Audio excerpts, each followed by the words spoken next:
மருத்துவ கழிவுகளை கொட்டினால் குண்டர் சட்டத்தில் நடவடிக்கை எடுக்கப்படும் என தமிழக அரசு அறிவிப்பு.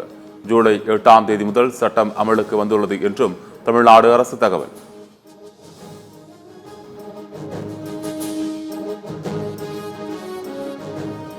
கனிம வளம் நாட்டின் சொத்து. வளங்களை கொள்ளை போவதை தடுப்பது அதிகாரிகளின் கடமை என உயர்நீதிமன்ற மதுரை கிளை கருத்து.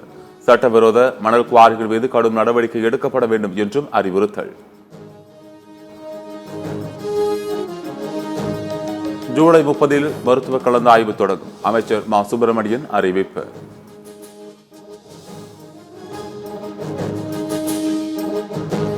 வரும் நாடாளுமன்ற கூட்டத்தொடரில் ஜம்மு காஷ்மீருக்கு முழு மாநில அந்தஸ்து வழங்க சட்ட மசோதா கொண்டு வர வேண்டும். மத்திய அரசுக்கு மக்களவை எதிர்க்கட்சித் தலைவர் ராகுல் காந்தி வலியுறுத்தல். சேலத்தில் முன்னாள் முதலமைச்சர் கருணாநிதி சிலையின் மீது கருப்பு பெயிண்ட் கொட்டிய விவகாரம். டாக்டர் விஸ்வநாதன் என்பவரை பிடித்து போலீசார் விசாரணை.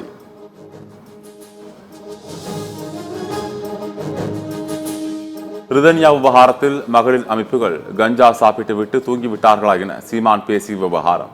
சென்னை காவல் ஆணையரிடம் புகார் அளித்த மாதர் சங்கத்தினர் சீமான் புகைப்படத்தை கிழித்து காலால் மிதித்ததால் பரபரப்பு.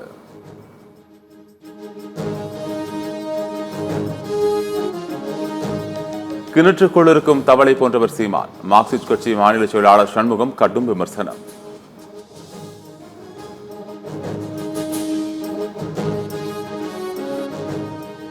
சட்டமன்ற தேர்தலோடு அதிமுகவுக்கு மக்கள் நிரந்தர குட் பை சொல்வார்கள். மத்திய அரசின் சதுரங்க வேட்டைகள் இபிஎஸ் சிக்கியுள்ளதாக முதலமைச்சர் ஸ்டாலின் கடும் விமர்சனம். சுந்தரா டிராவல்ஸ் படத்தில் வருவது போல் ஒரு பேருந்தில் கிளம்பிவிட்டார் இபிஎஸ். அந்த பேருந்தில் புகை வரும். இபிஎஸ் வாயில் பொய் வருவதாக முதலமைச்சர் ஸ்டாலின் கடும் தாக்கு.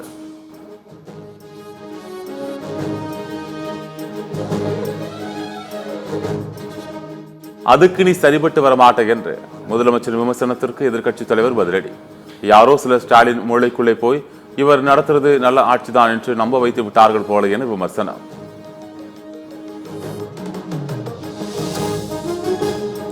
பொதுமக்கள் சொல்லும் பாய் பாய் ஸ்டாலின் முதலமைச்சரை கதற விடுகிறது என இபிஎஸ் விமர்சனம். இன்னும் கதற விடுவோமா, 234 தொகுதிகளிலும் சொல்வோமா எனவும் சமூக வலைதளத்தில் பதிவு.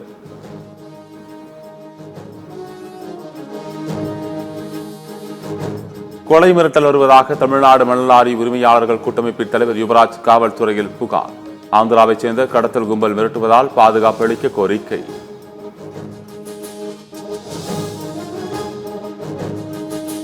திருவண்ணாமலை மாநகராட்சி சீர்கேடுகளை கண்டித்தும் அதிமுக சார்பில் நடத்தப்பட்ட போராட்டம்.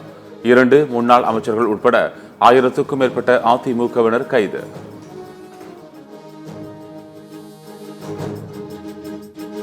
மாநிலங்களவை உறுப்பினராக பதவியேற்க இருக்கும் கமல்ஹாசன் நடிகர் ரஜினிகாந்தை சந்தித்து வாழ்த்து.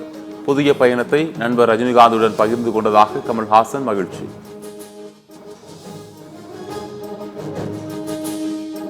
ஆட்சி அதிகாரத்தில் பங்கு என அன்புமணி பேசியது அவருடைய தனிப்பட்ட கருத்து.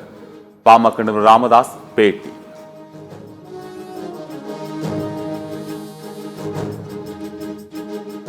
நெல்லை ஜங்ஷன் பகுதியில் உள்ள பிரபல அல்வா கடையில் விற்கப்பட்ட அல்வாவில் தேள் இருந்த சம்பவம்.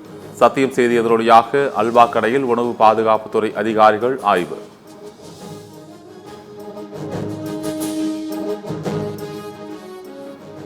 இரண்டாயிரத்து 18ஆம் ஆண்டு திருச்சி விமான நிலையத்தில் நாம் தமிழர் கட்சி மதிமுகவினர் இடையே நடந்த மோதல் வழக்கு. சீமான் இன்று ஆஜரான நிலையில் வரும் 19ஆம் தேதி தீர்ப்பு வழங்கப்படும் என திருச்சி மாவட்ட கூடுதல் நீதிமன்றம் அறிவிப்பு.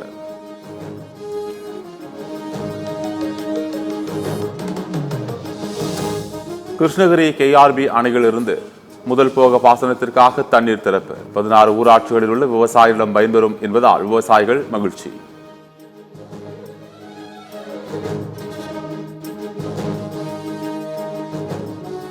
பட தயாரிப்பு நிறுவனத்திடம் 9 கோடி ரூபாய் இழப்பீடு கேட்டு நடிகர் ரவிமோகன் வழக்கு.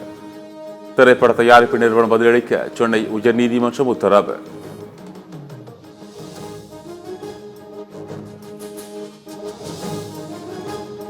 விறுவிறுப்பாக நடைபெற்று வரும் ஜப்பான் ஓபன் பேட்மிண்டன் தொடர். லக்ஷயா சென் 2வது சுற்றுக்கு முன்னேற்றம்.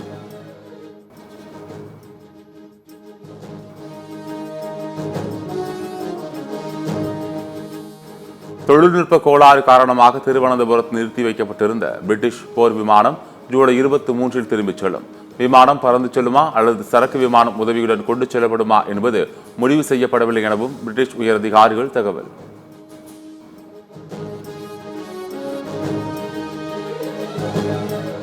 ஐநா படையினர் தாக்கப்படும் சம்பவங்களில் குற்றவாளிகள் தண்டிக்கப்படுவதை உறுதி செய்ய வேண்டும். ஐநாவில் இந்தியாவுக்கான நிரந்தர பிரதிநிதி பர்வதநேனி ஹாரிஸ் வலியுறுத்தல்.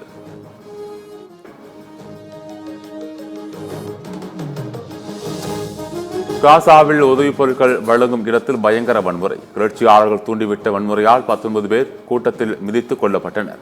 ஒருவர் கத்தியால் குத்திக் கொல்லப்பட்டதாகவும் தகவல்.